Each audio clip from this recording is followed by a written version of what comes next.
Hi, Bob Andersen back again. I'd just like to take you through, if you like, almost the last cycle. So what are we doing? Well, last time we talked about building construction. We took it right through to the end with the builder. Now the builder's pretty much finished. There's a little flurry of activity happens here. I mean, you've probably sort of almost been in hibernation while the builder's been building the project. There's a little bit of a flurry of activity here. In fact, of course, there's people you can get to do this for you, but the process is pretty simple. So let's just say that the builder's pretty much reached the end of construction.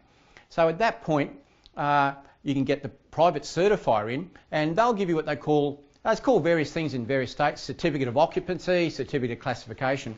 What it means is that this particular property, this particular townhouse, can now be, someone can live in it.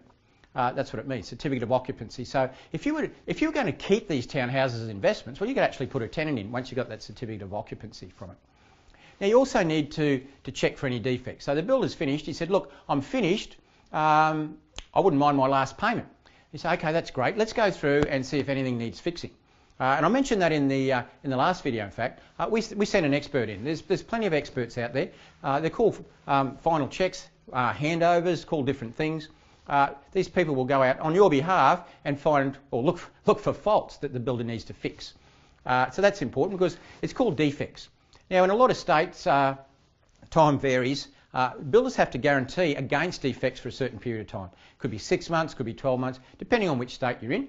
But what you need to do is get the defects fixed now, and then a little bit down the track before your defects period runs out, check again. So the builder has to come back and fix those. And this is what we call handover. So the builder, who's had legal possession of the site, if you like, now hands it back to you, handing it back. So it's finished construction, defects been checked, certificate of classification or occupancy's had, and now it's the official handover. Here it is. Here's the keys, they're all yours, the handover. Now what you've got to be really careful here is insurance, and a lot of people miss this. You see, during the period of construction while the builder's been on site, everything's been under the builder's insurance. He's got various types of insurance, workers' compensation, public liability, all risks, all those sorts of insurance on the site. But hey, handover, builder's gone. But you see, if you're selling your property, the person that's buying it, well, they don't yet own it, so they haven't got insurance. So there's this lag time, this period of time where you need to get some insurance. And so you need to go, maybe just a good broker if you don't know anybody, go to a good broker and say, look, I need some interim insurance to cover me in this gap. Very important, because some people miss it. And if something happened during that period of time, you're exposed. And I don't think your financier would be really happy.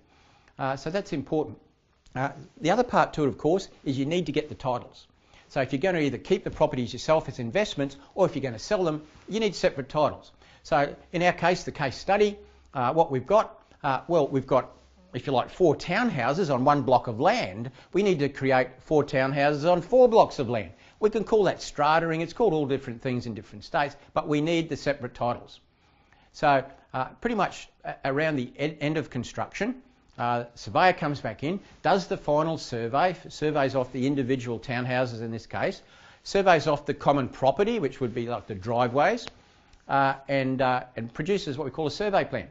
Quite typically, that survey plan then goes to the council, and the council has a look at the survey plan. The council also goes through the different conditions of your development approval to make sure you've met those particular conditions.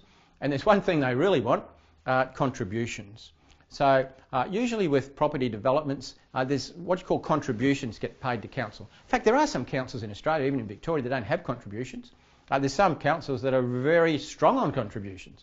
But they won't put the final seal on that survey plan that you need to get your titles until you've paid those contributions. Once they've done that, they seal the plan.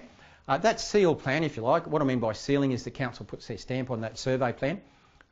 Normally it would go to the lawyer who would package it up, send it off to the relevant state department that handles the titles, and then you get your titles out. It can be a fairly quick process.